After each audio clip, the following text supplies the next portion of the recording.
আসসালামু আলাইকুম, welcome to my YouTube channel. আমার নতুন একটি ভিডিওতে সবাইকে স্বাগতম। অনেকদিন পর কবুতর এই বাচ্চাগুলো বের করলাম। এদের বয়স 14 দিন, 2 সপ্তাহ হয়ে গিয়েছে। তো অনেকটাই বড় হয়ে গিয়েছে এবং এই বাচ্চাগুলো খাবারের জন্য উপযুক্ত হয়ে গিয়েছে।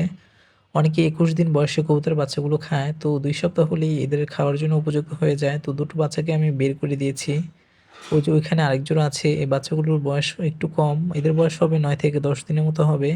তো এই বাচ্চাগুলো ছোট আর এই বাচ্চাগুলো বড়, যার কারণে একসাথে বিক্রি করতে পারছি না। আমার ইচ্ছা আছে এই দুটো বাচ্চা এবার বিক্রি করে দেব, কারণ আমি 1 বছর ধরে কবুতর পালন করছি, প্রচুর বাচ্চা খেয়েছি, কোনো সময় বিক্রি করা হয়নি, বিক্রি করাও লাগেনি, কিন্তু এবার বিক্রি করে দেব। কারণ কবুতরের মাংস খেতে তেমনটা মজা লাগে না, বিশেষ করে বাচ্চাদের, কারণ বাচ্চারা কম বয়সী হয়ে থাকে আর বয়স্ক হলে সেসব কবুতর মাংস একটু মজা লাগে আমার কাছে। কার কাছে কেমন লাগে তা জানা নেই। তো এই বাচ্চাগুলো বিক্রি করে দেব আর কয়েকদিন হলে। আর ওই ছোট বাচ্চাগুলো যদি আরেকটু বড় হতো তাহলে বিক্রি করা যেত একসাথে।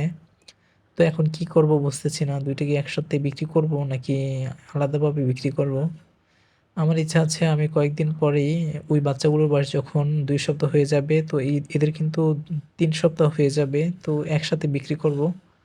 যার কারণে আরেকটু বড় হোক। আর এই বাচ্চাগুলো খুব দ্রুত বৃদ্ধি পাচ্ছে, কারণ কবুতর বাচ্চা খুব দ্রুত বড় হয়ে যায় আর এদের কিন্তু লোম গজিয়ে গিয়েছে আর বাচ্চাগুলোকে প্রচুর পরিমাণে এদের মা বাবা খাওয়ায়, যার কারণে এই বাচ্চাগুলো দ্রুত বড় হয়ে গিয়েছে।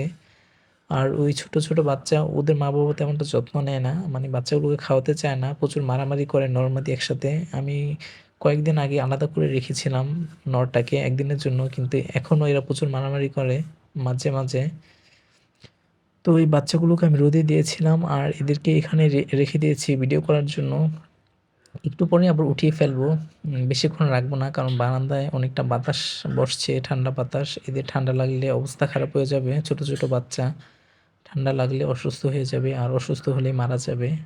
শীতকালে সকল পোষা প্রাণীদের বেশি রোগে আক্রমণ করে। এদের শরীরে ঠান্ডা লাগলে এরা সহজে রোগ প্রতিরোধ ক্ষমতা হারিয়ে ফেলে। আর এদিকে দেখুন, খাঁচায় কিন্তু প্রচুর পরিমাণে ময়লা আছে, কারণ একদিন পর পর আমি ক্লিন করি, এখন প্রত্যেকদিন ক্লিন করি না। তাছাড়া এই কবুতর বাচ্চাগুলো অনেক খাবার খায়, যার কারণে এরা অনেক মলত্যাগ করে আর এদের মা বাবাও মলত্যাগ করে, যার কারণে 4টা কবুতর একসাথে মলত্যাগ করার কারণে এখানে খাঁচার মধ্যে প্রচুর পরিমাণে মল দেখা যাচ্ছে। আর বেশি বেশি খাবার দিতেও তার জন্য বেশি বেশি মল করে।